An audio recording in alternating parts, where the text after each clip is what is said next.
you so much for sticking with us. This is Breakfast Central, and it's now time for us to get into the business part of the show as we focus on the business of security. Now, wherever in the world you are, you may be familiar with the term that the police is your friend.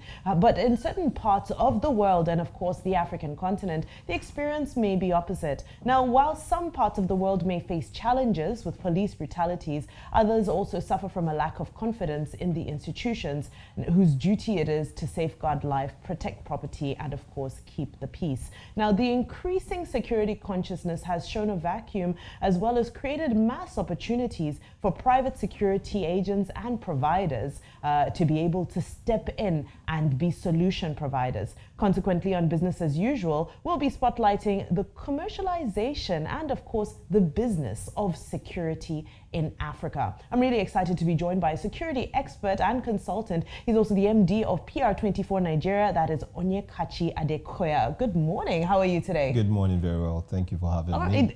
Thank you for gracing us with your presence this early in the morning. Now, just to break the ice, tell us a little bit about your work as a consultant and running a firm that provides security services. Yeah, I think you've done a very good background to what we do. Oh, man, thank you. I always have the sense that you're a security person yourself, but so I think that our industry was born out of the fact and the need that the government can't do it all. Mm-hmm. If you look, for example, you look at Nigeria, the population of almost 220, 210 or 200 million. Mm-hmm. I mean, the numbers are everywhere. Yeah. With a police force of about 350,000, mm-hmm. which has been the static figure for some time now. A number of policemen die, some leave the service. There's been like a lien on recruitment. Mm-hmm. Again, you look at the 300, if we say we have 350,000, the UN would say that for every 400 person, you should have one policeman. Mm-hmm. And the argument would be we should have 500,000 policemen in Nigeria.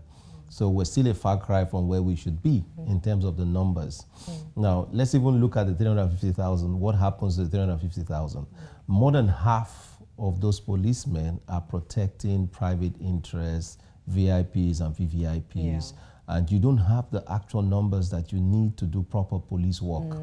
Okay, so the argument has always been that maybe you also need to look at the private sector and bring in private sector in a regulated and licensed environment so that they can play their part.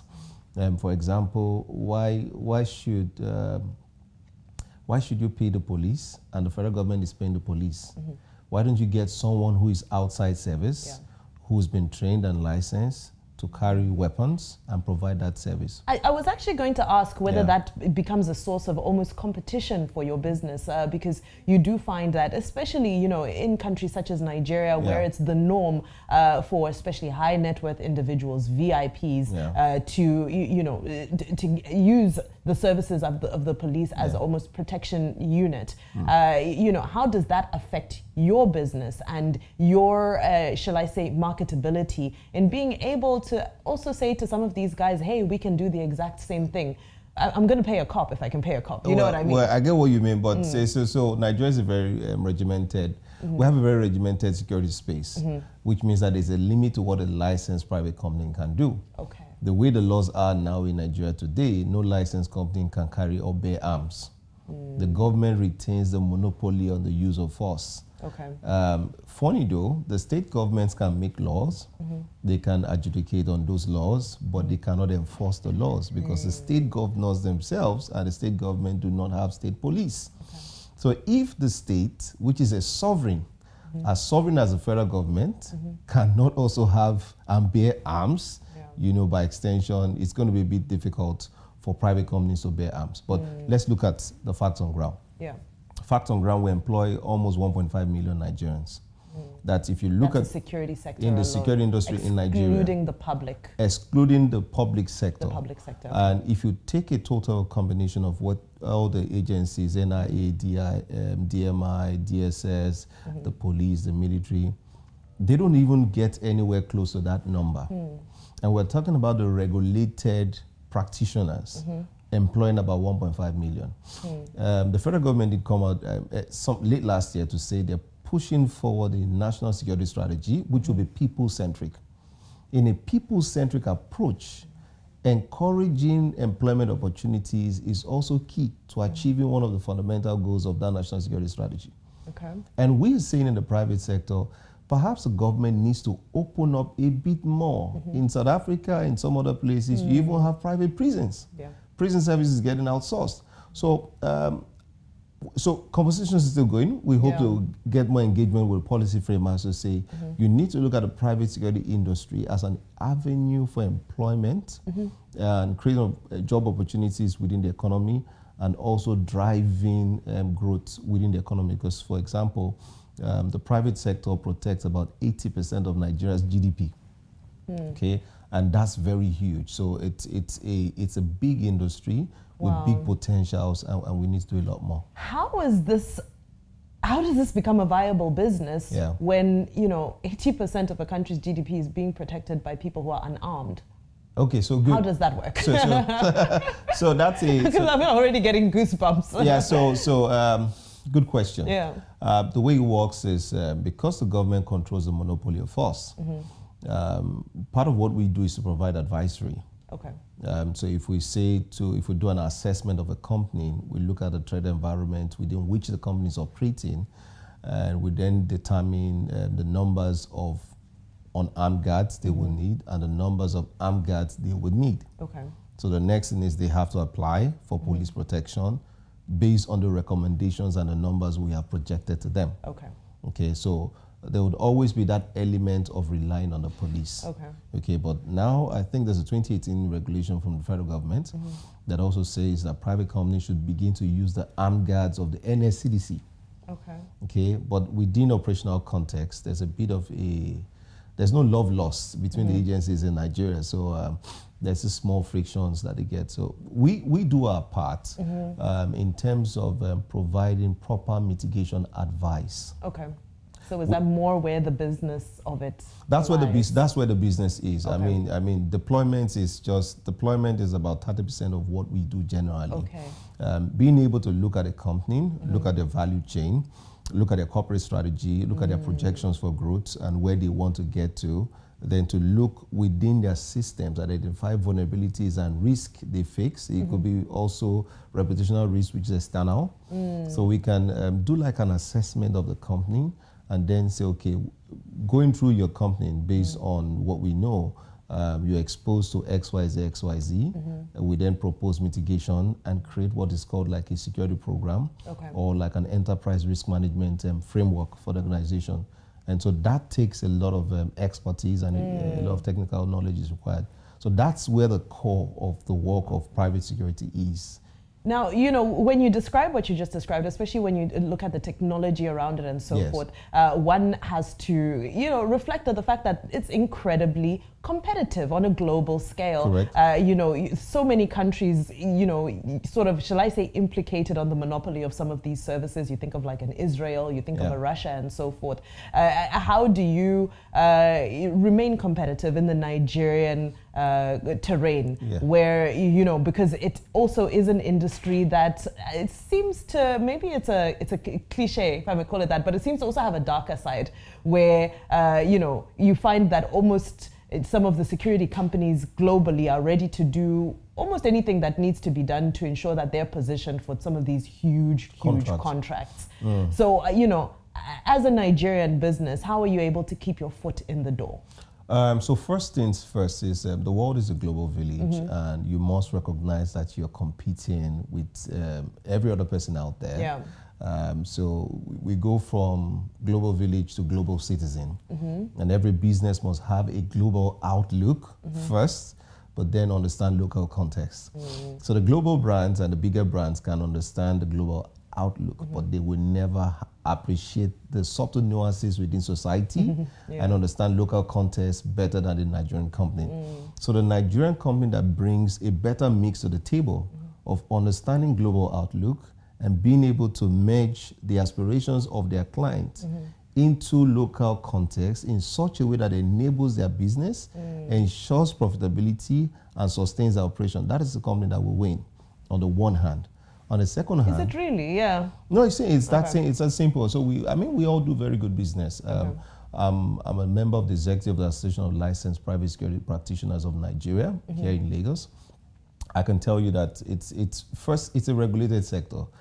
By the Private Guard Act of 1986, no foreign company may operate in Nigeria providing security. Okay. So there's that act that forbids foreign operatives, foreign citizens from operating security company.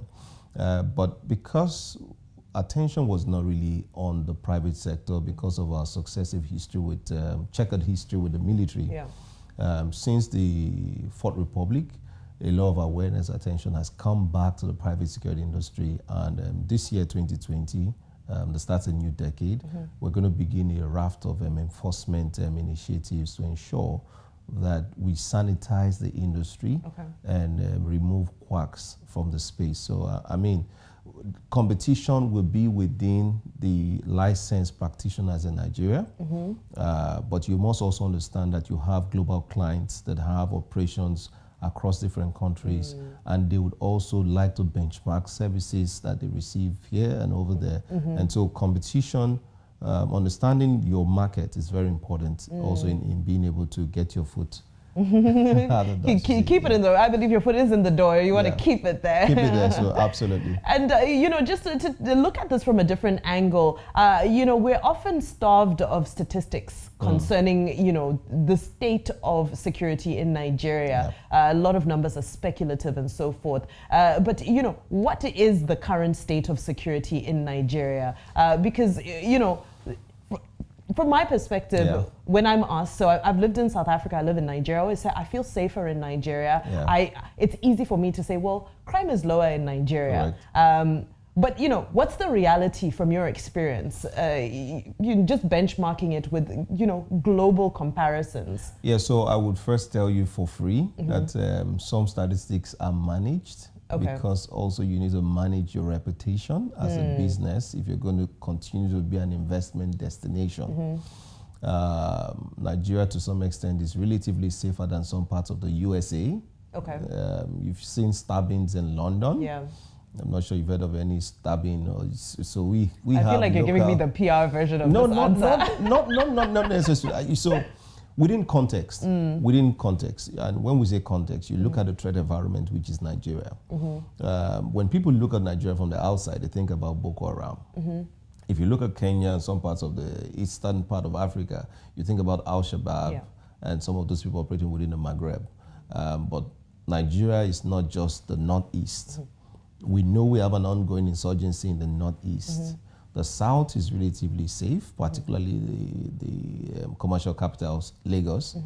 Of course, we all travel. I feel far safer in Nigeria. I'm sure a South African will say the same thing. But in terms of crime statistics and the level of light arms you have within some parts of the African continent, we have more assault rifles here, rifles that are not very easy to conceal. So I mean, if you see somebody with an AK-47, you know automatically you need to get away. So from crime statistics perspective, and when you also look at the fact that we have an insurgency in the Northeast, we have armed banditry in the Northwest, we have kidnapping. We just saw, I think today, there's a regional arrangement, a regional security outfit that is called Amotekun. That will be floated by the Amotekun by the Southwestern governors, just to also combat some of the issues that we're facing with security. So being modest, I would say Nigeria is a medium to high risk environment, depending on where you're traveling from. But you just said it's safe. Now you're saying it's medium to high risk. So that's why I said, you know, the proviso is depending on where you're traveling from and traveling to. If you're going to the Northeast, for example, and you're going there, you don't travel to Yobe or Borno and say you want to go on holiday. You know, there's a game reserve in Bauchi, Yankari Game Reserve. I know Bauchi is relatively safe. Beautiful resorts there It's a very beautiful resort, but would I get up and travel to Bauchi for a holiday right now? I may need to assess what Bauchi and Plateau State is like, knowing that they border a bit of the Northeast. So Nigeria is a medium to high risk environment. Lagos is safe. Abuja relatively safe, you know, but we don't intend to scare people. No, of course. There's crime everywhere. There's crime in advanced economy. So relatively medium to high risk, depending on where you're going. But as you go further up north to the northeast, it becomes a bit of a high risk environment to extreme risk, depending on what part of Borno you are going to. Okay. Yeah. Which I would assume, do you have more operations in that part because there's more demand for security? I'm just asking. Oh dear. So as we round up, sorry. I wouldn't be ashamed to say that business has been good, I'm sure, for the private security industry. And it's not because of the whole fear-mongering thing. I think that we're people who generally do not seem to value security. I give an example. Someone builds a house of 5 billion naira. Then he gets security guards and he wants to pay the guard 25,000 a month. He's protecting a house that is valued at 5 billion. What's the value of your life? What's the value of the assets there? The man who you're paying 25,000 to has a family of 4, has to pay rent, has to pay school fees, and he doesn't necessarily live in Ikoyi or Banana Island where you stay. He has to travel from Shasha, Akowonjo, wherever it is he has to come from. And so when you do the final maths, he may be spending almost 18,000 on transport. So, I mean, some of those mundane ideologies we've had to security of employing abokis, you know, you don't see the need for CCTV, or you go to the US, you buy CCTV from one store somewhere because it's on promo, you install it in your house, it doesn't have after-sale support in Nigeria. An incident occurs, you can't view the footage. I've never seen a house with an alarm in Nigeria. They have their houses with alarm. We do also install alarm systems. We install CCTV systems there. So they are. So you see, what people do is they think they know security. They think they understand security. And they go ahead and do things which they think would better protect and improve their own security. But we're going to a point now in society generally where, you know, no one can live in isolation. You just saw the small crisis between Iran and the US, firefighter in Iraq, having implications, even a protest in Abuja. So, I mean, everything has ripple effects now. Some way, somehow. And transnational crime is a real issue confronting West African states. So, I mean, people need to pay a bit more attention to security, particularly businesses also. You run a operation pan Nigeria, you have people traveling. So what measures are you putting to ensure that your people travel? You've moved someone from Lagos to Abuja. You are the primary reason why he's in Abuja. You know, by law, if anything happens to the man in Abuja, you'll be held liable and responsible. How do you protect your raw materials coming in, going out? How do you deliver finished goods such that they are secure and they finally get safely to their destination? So there's a whole gamut of speak around supporting the pursuit of value by businesses and giving them the right level of security that they need. Thank you so much for that, Onyekachi Adekoya. I love that we've been able to break it down from a very macro, you know, state level down to, you know, the person you're employing to watch over your gate at night, because it's a whole flow of things. So thank you so much, MD of PR24 Nigeria. Thank you for your insight. This has been an incredible conversation. There you have it. That's the business of security in Nigeria. Certainly a business that we all need to invest in. I think it's more than a business, it's a need. To watch more videos just like this, make sure you subscribe right here. And of course, check out more videos right here.